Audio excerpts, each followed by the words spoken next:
बिस्मिल्लाहिर्रहमानिर्रहीम। अस्सलाम वालेकुम। ये आपका अपना डिजिटल प्लेटफॉर्म है। मैं तारिक मतीन हूँ। पाकिस्तान तहरीक इंसाफ के ये रहनुमा जिनकी तस्वीर आप देख रहे हैं, इनका नाम है सलीम सरवर जोड़ा और गुजरात के ये सदर हैं पाकिस्तान तहरीक इंसाफ के।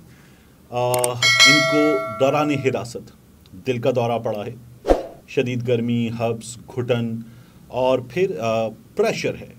हिरासत में होने का एक प्रेशर है, इनको दिल का दौरा पड़ा है, ज़ेर इलाज हैं अब। लेकिन इन्होंने इन हालात में भी अपनी हथकड़ी चूम कर ये बताया है कि ये पाकिस्तान तहरीक इंसाफ के चेयरमैन इमरान खान के साथ खड़े हैं। इमरान खान साहब ने आज अपनी गुफ्तगू में एक और रहनुमा के हवाले से बात की और इमरान खान साहब ने अपने खिताब में बात करते हुए उस रहनुमा के बारे में बताया कि उनका मैसेज आया। उन्होंने इमरान खान को ये कहा कि मैं आपके साथ खड़ा रहता, डटा रहता, मैं आपको छोड़कर ना जाता, जितना प्रेशर है सब बर्दाश्त कर लेता, मगर बात यहाँ तक आ गई है कि मेरा 13 बरस का बेटा है। मुझ पर प्रेशर डालते हुए मुझे इस हुकूमत के लोगों ने ये धमकियाँ भी दी कि उसको उठा कर ले जाएंगे, 13 बरस के बच्चे को। तो उन्होंने ये कहा कि मैं ये प्रेशर बर्दाश्त नहीं कर सकता और इस वजह से मैंने उस रहनुमा को ये कह दिया कि जाओ। इमरान खान साहब इससे पहले भी बता चुके अपने सपोर्टर्स को कि अगर कोई पार्टी का रहनुमा छोड़कर जा रहा है तो आप दिल बर्दाश्ता नहीं होंगे, आप उसके बारे में कोई बात नहीं करेंगे, उसे खरी खरी सुनाने वाला काम नहीं करेंगे। ये इमरान खान साहब बता चुके। और इमरान खान साहब का ये कहना है कि अगर कोई जा रहा है तो प्रेशर में जा रहा है, हमें उसको कुछ नहीं कहना है। जो डटा हुआ है अच्छी बात है, लेकिन अगर कोई जा रहा है, क्योंकि पार्टी के लोग जो हैं, सपोर्टर्स जो हैं, वो सोशल मीडिया पर ऐसी की तैसी कर रहे थे, हर उस शख्स की जो जा रहा था उसको सुना रहे थे। तो इमरान खान साहब ने कहा कि ये मत करें। इवन अगर किसी एक आध के बारे में मैंने भी सोशल मीडिया पे, ट्विटर पे स्पेशली कोई बात की थी तो मुझे बाज़ लोगों ने कहा कि नहीं ये मत करें, ये नहीं करना चाहिए आपको, ये जो भी कर रहे हैं प्रेशर में कर रहे हैं। तो ये सिचुएशन तो है। ये जो 13 बरस के बेटे वाले साहब हैं, मुझे ऐसा लगता है कि ये गालिबन जमशेद इकबाल चीमा साहब की बात हो रही है। मैं आपको ये कह रहा हूँ, मुझे लगता है, ये बात याद रखिएगा। अभी उनके हवाले से कोई हतमी तौर पर बात सामने नहीं आई है। मैं पाकिस्तान तहरीक इंसाफ के कुछ लोगों से मुसलसल राब्ते में हूँ। राब्ते का ज़रिया जो है वो मुख्तलिफ एप्लीकेशंस हैं और जो मेरे शहर में हैं उनमें से 1 से 2 लोगों से जाकर मैं उनकी बताई हुई जगह पर मिल भी चुका हूँ। तो मैं आपसे अर्ज़ करूँ कि ये तमाम लोग शदीद प्रेशर में हैं। यानी अगर कोई इस वक्त राब्ते में नहीं है, मंजर से गायब है, तो फिर उसके बाद उसके घर पर प्रेशर है, उसकी फैमिली पर प्रेशर है, उसके फैमिली मेम्बर्स पर प्रेशर है, उसके कारोबार पर प्रेशर है। और अगर कोई इस प्रेशर को भी खातिर में नहीं ला रहा तो फिर बुलडोज़र पहुंच जाता है, ट्रैक्टर पहुंच जाता है और उसके बाद उसका ऊपरी हिस्सा उठता है और ठा गिरा दिया जाता है। फिर उसके बाद सील हो जाता है। ये तमाम चीज़ें हो रही हैं, मुसलसल हो रही हैं। एक साहब हैं, उनके कारोबार से वाबस्ता कोई 17,000 मुलाजमीन हैं, बड़े पैसे वाले साहब हैं। सियासत वैसे भी पैसे वाले आदमी का काम है पाकिस्तान में। जो ऐसा आदमी जिसकी जेब तंग है वो सियासत नहीं कर सकता। हमारे यहाँ इलेक्शन बड़ा महंगा काम है, वो नहीं लड़ सकता इलेक्शन वगैरह। बहुत काम का आदमी हो तो पार्टी उसको उठा के फिर सेनेट में कोई एक मखसूस नशिस्त दे दे। ये काम इक्का दुक्का लोगों के लिए बाज़ जमातें कर लेती हैं, तो ये तो शायद किया जा सकता है। लेकिन ये जो हल्के की सियासत है, वोट की सियासत है, आवाम में जाने की, कॉन्स्टिट्यूंसी की सियासत, ये बड़ा मुश्किल काम है। तो ये एक आम आदमी का, लोअर मिडिल क्लास वाले आदमी का काम नहीं है, ये बहुत मुश्किल काम है।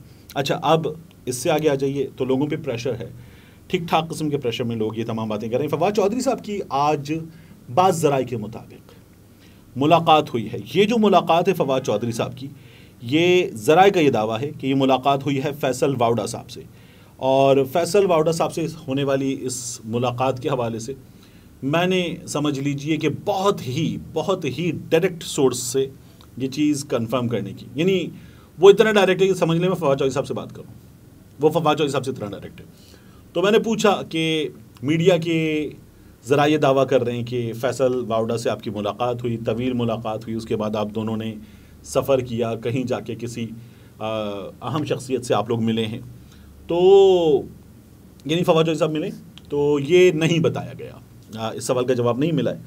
तो ये जो फवाद चौधरी साहब का करीबी बंदा है उसने इस सवाल का जवाब तो नहीं दिया है। लेकिन फवाद चौधरी साहब ने ट्वीट कर दिया है कि वो अपने रास्ते इमरान खान साहब से जुदा कर रहे हैं।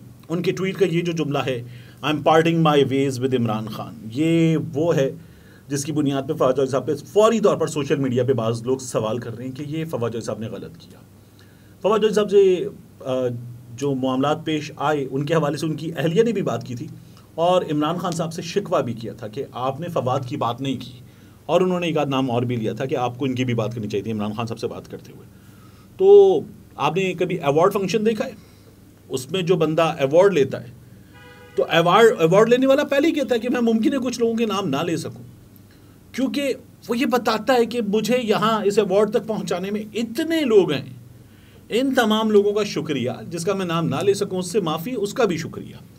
तो इमरान खान साहब की जमात के लोगों के साथ इतने बड़े पैमाने पर इस वक्त प्रेशर के मामलात हैं, गिरफ्तारी के मामलात हैं, उठाए जाने के मामलात हैं, गायब किए जाने के मामलात हैं, लोगों पर तशद्दुद के मामलात हैं, कारोबार बंद किए जाने के मामलात हैं, तंगी के मामलात हैं। तो इमरान खान साहब जो हैं वो इतने ढेर सारे लोगों के नाम लेते हुए, एक आध मिस भी हो गया तो खैर है।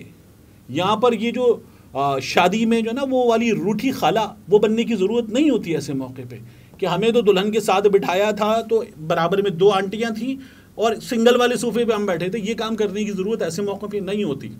या हमें तो आखिर में जब सालन मिला तो उसमें बोटियाँ नहीं थी या हमें टॉफ़ी नहीं थी। ये काम ऐसे मौके पे करने के नहीं होते, लेकिन बहरहाल हो जाते। लोगों की अपनी अपनी चीज़ें होती हैं, उसकी बुनियाद पे वो नाराज़गी का इजहार भी कर देते हैं। उस पर भी नाराज़ नहीं होना चाहिए, ठीक है, ये it's all in the game, it is all in the game. इस पर बात नहीं करते। तो फवाद चौधरी साहब जो हैं वो अलग हो गए और उन्होंने कहा वो ब्रेक ले रहे हैं।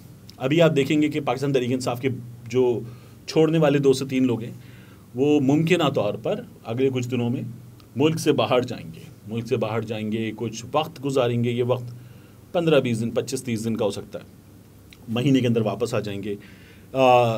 जहांगीर तरीन की शख्सियत जो है वो एक्टिव हो चुकी है, पाकिस्तान तहरीक इंसाफ को तोड़ने पर काम हो रहा है, बंदों से राब्ते हो रहे हैं और ये अपना काम दिखाएंगे। मुझे लगता है कि ये जिन लोगों को इस वक्त अपने तैयारी में अब की बार बिठा लेंगे, कोई ख़ास काम नहीं हो पाएगा इससे। इमरान खान साहब इलेक्शन में जिसको टिकट देंगे वो जीतेगा, ये तो खान साहब का दावा है, लेकिन बड़ा सवाल ये है कि क्या ये तमाम सिस्टम इमरान खान को इस काबिल रहने देगा कि वो टिकट दे सकें? ये बहुत बड़ा सवाल है। इमरान खान खुद कहाँ तक जाते हैं, ये बहुत बड़ा सवाल है। इमरान खान यहाँ से आगे, आप ये जो 2 बंदों की कमेटी बना रहे हैं, मुज़ाकरात करने जा रहे हैं और उनके पास मैंडेट है 2 बातें पूछने का। इमरान खान को सियासत से निकाल के क्या हासिल कर लोगे? क्या सब कुछ हासिल कर लोगे, ये सवाल, या फिर ये कि क्या मुल्क चल पाएगा? अगर अक्टूबर तक इलेक्शन ले जाओगे तो क्या मुल्क चल पाएगा? इन दोनों का सवालों का जवाब जो है इमरान खान जिनके पास मांगने के लिए भेज रहे हैं वो कह देंगे हाँ चलेगा। इसका कोई वो नहीं है, इससे कोई मुज़ाकरात वगैरह नहीं होंगे, इससे कोई चीज़ बनती हुई नज़र नहीं आ रही। तो ये इमरान खान साहब की इस वक्त की सिचुएशन है। लेकिन बहरहाल ये कोशिश इमरान खान साहब करके देख रहे हैं, कर लें, इससे कोई फ़र्क पड़ने वाला नहीं है। खान साहब का सपोर्टर अपनी जगह है, डटा हुआ है, ठीक है, उनके साथ है और वो इमरान खान को वोट देने के लिए तैयार है। इमरान खान साहब का ये दावा दुरुस्त है कि अगर वो टिकट देंगे, जिसको टिकट देंगे वो जीत जाएगा। सवाल फिर यही है कि क्या इमरान खान साहब टिकट दे पाएंगे? पाकिस्तान तहरीक इंसाफ के लोग इलेक्शन लड़ पाएंगे? जो हालात हैं उसमें ये बहुत बड़ा सवाल है। तो इमरान खान साहब शायद मुज़ाकरात इस पॉइंट के लिए भी कर रहे हों, लेकिन बहरहाल देखिए कि बनता क्या है। आप में से बहुत से लोग इस बात पे नाराज़ हो जाते हैं कि इमरान खान क्यों बात करे, किससे बात करे, इमरान खान को बात करने की ज़रूरत क्या है? देखिए, बात करना जो है ना, वो दुनिया में जब मसाइल हल करने की बात हो, आगे बढ़ने की बात हो, तो बात करना शायद सबसे ज़रूरी चीज़ है। बात करने से बड़ी कोई चीज़ नहीं है। तो बात करना जो है वो हालात कुछ भी हों, सामने जो है उससे बात करना वो ज़रूरी होती है। आप पर कोई गन लेकर भी आ जाता है ना सड़क पर, और वो गन लेकर आ गया और वो जालिम है, गासिब है और आपको लूटने के लिए खड़ा हुआ है, वो आपको मारने के लिए तैयार है, तो आप क्या करते हैं? आप बात करते हैं। आप बात ही तो करते हैं। आप कहते हैं ये भी ले लो, ये भी ले लो, ये भी उतार देता हूँ, ये भी ले लो। दूसरी जेब से आप कहते हैं ये भी ले लो, ये जो गले में पड़ी हुई है ये भी ले लो, सब ले लो। आप कभी भी गन देखकर क्या लड़ाई करते हैं? नहीं, आप उस वक्त बात करते हैं। तो बात तो हर हाल में करनी पड़ती है, तो बात करनी पड़ेगी, ये लाजमी चीज़ है।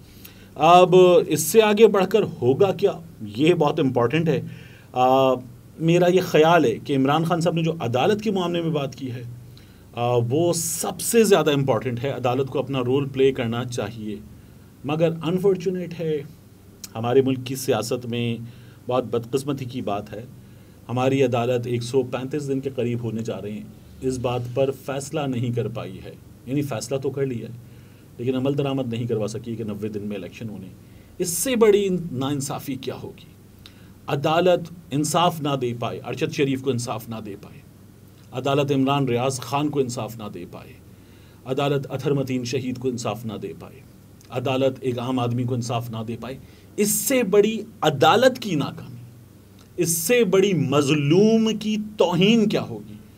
तो फिर वहाँ से इमरान खान साहब ने उम्मीद बांधी हुई है। मुझे कोई ख़ास उम्मीद नहीं है, नाउम्मीदी गुनाह है, मगर थोड़ी सी उम्मीद बाकी है। तो नाउम्मीदी से पहले का लेवल है, थोड़ी सी उम्मीद बाकी है, लेकिन कोई ख़ास उम्मीद इस सिस्टम में नहीं है, इस हुकूमत से नहीं है, इस अदालत से नहीं है, इस सिस्टम से नहीं है। मिलते हैं इंशाल्लाह आपसे अगली वीडियो।